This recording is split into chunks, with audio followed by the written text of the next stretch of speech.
അല്ല, അതൊന്നും ഇപ്പോൾ സർക്കാരിൻ്റെ മുമ്പിലുള്ള കാര്യങ്ങളല്ല. അത് ദേവസ്വം ബോർഡ് തീരുമാനിക്കേണ്ട വിഷയമാണ്. ഇപ്പോഴത്തെ നിയമം അനുസരിച്ച് തന്ത്രി കുടുംബത്തിനാണ് അവകാശം. പക്ഷേ ഇപ്പോൾ ഇവിടെ ഒരു പ്രശ്നം വന്നിട്ടുള്ളത്, ഇപ്പോൾ താഴമൺ തന്ത്രി സംശയത്തിൻ്റെ നിഴലാണ്. അതുകൊണ്ട് അദ്ദേഹം തന്നെ പറഞ്ഞു എന്നെ മാറ്റി എൻ്റെ മകനെ വെക്കണം എന്ന് പറഞ്ഞു.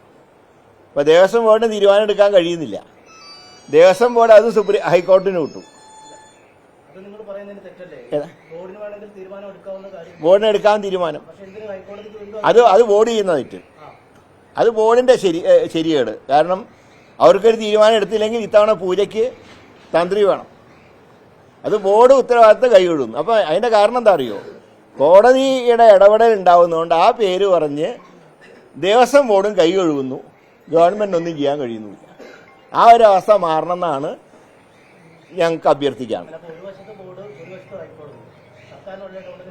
അതാ പറഞ്ഞ സർക്കാരിനൊന്നും ചെയ്യാൻ കഴിയാത്തൊരവസ്ഥയുണ്ട്. ഇങ്ങനെ സർക്കാരിന് കൈയും കെട്ടിയിരിക്കാൻ കഴിയുമോ?